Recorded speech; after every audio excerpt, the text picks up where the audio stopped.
Students, पिछले video में हम लोग पढ़े वाटर ट्रांसपोर्ट, जिसमें हम लोग पढ़े कि वाटर ट्रांसपोर्ट का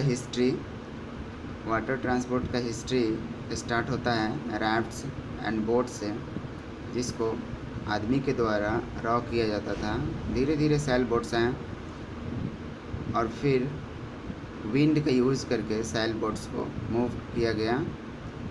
फिर इसके बाद स्टीमर्स आए, जिसमें स्टीम इंजन्स लगा होता था, स्टीम इंजन्स के थ्रू रन करता था। उसके बाद डीजल इंजन आए जो स्टीम इंजन को रिप्लेस कर दिए। आज बहुत बड़े बड़े ओशियन लाइनर्स हैं, लग्जरी क्रूज है, लार्ज कार्गो शिप हैं, इन सब का यूज़ हो रहा है, जो बहुत सारे गुड्स को यहाँ एक जगह से दूसरे जगह कैरी करने में आसानी होती है। टैंकर्स आए जिससे ऑयल को कैरी किया जाता है। उसके बाद हम लोग पढ़े advantage of water transport.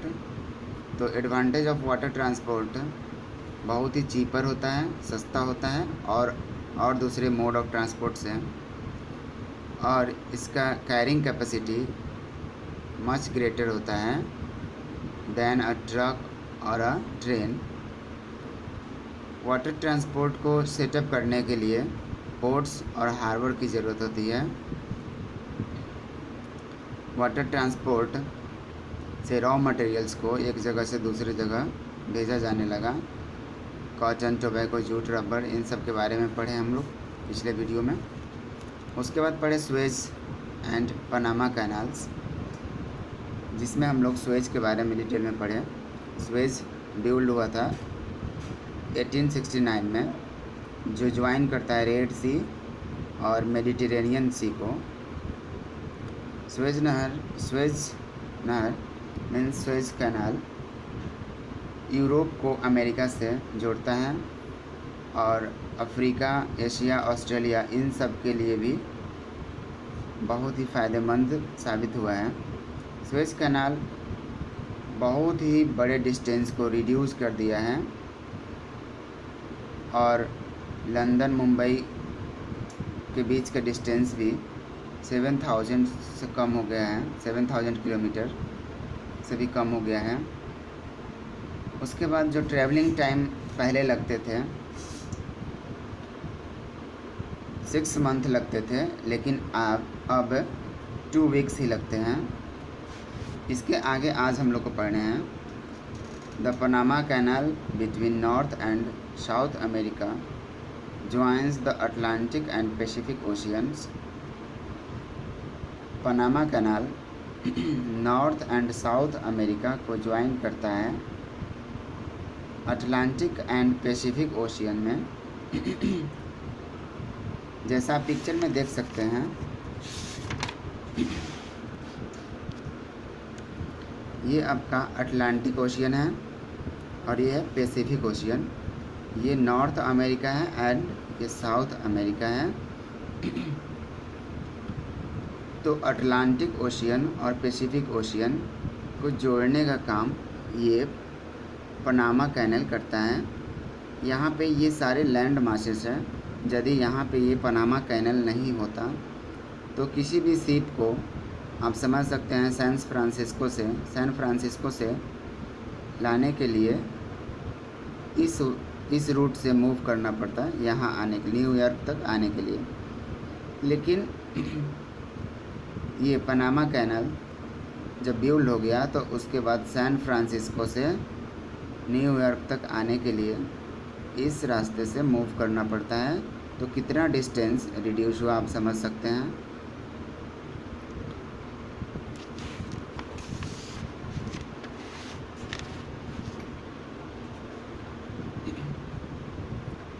The canal shortened the sea route between New York in the east and San Francisco in the west by more than 12,600 kilometre. इतना डिस्टेंस कम कर दिया है ये Panama canal. The busiest waterways are along the North Atlantic Ocean, connecting two high industrialized part of the world, north America and Europe. ये सबसे busiest water way है जो नॉर्थ अमेरिका एंड यूरोप को कनेक्ट करता है, जो बहुत ही industrialised part है पूरे वर्ल्ड का। India has many sea ports along its western and eastern coasts।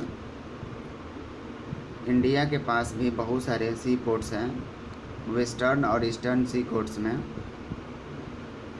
These are Kandla, Mumbai, Marmagao, Mangalore, Kochi, Tuticorin, Chennai, Visakhapatnam, Paradip and Kolkata.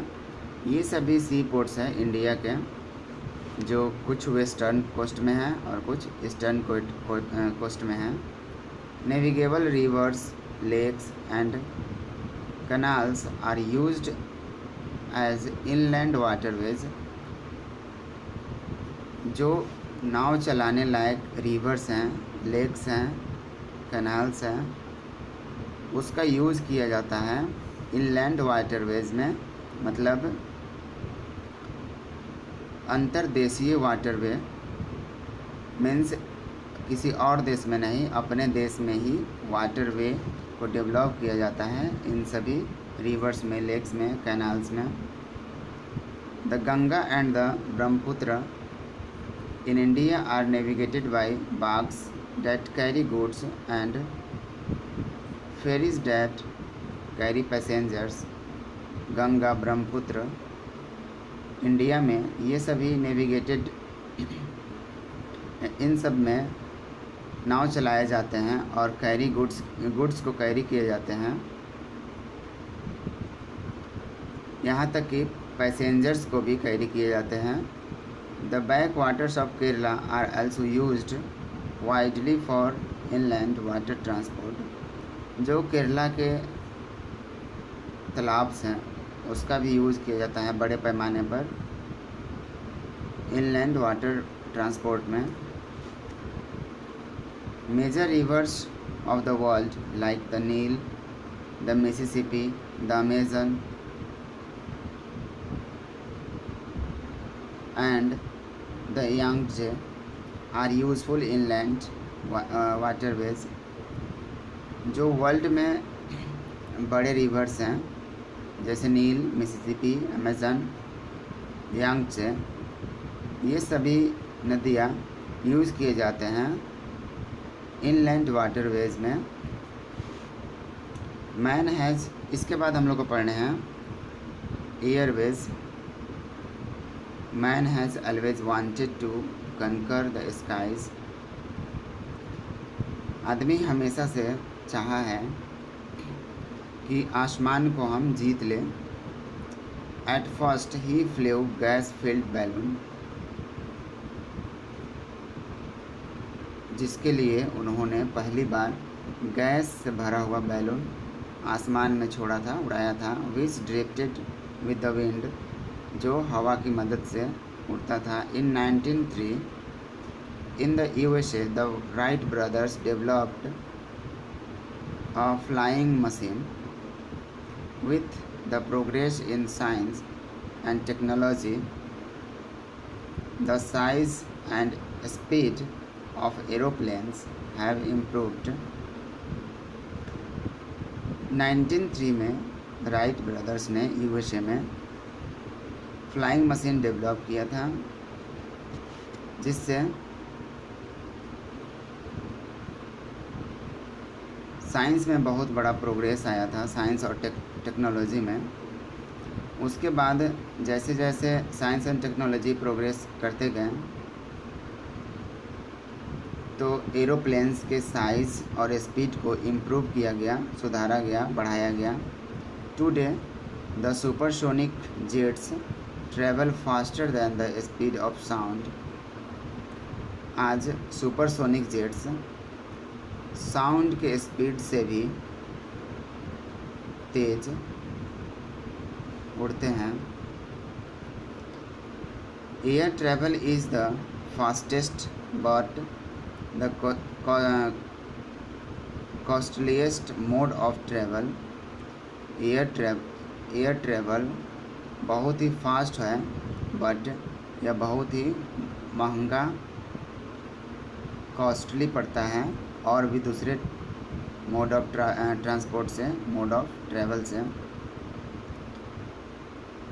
As the freight charges are high, only light, costly and perishable products are transported by aeroplane.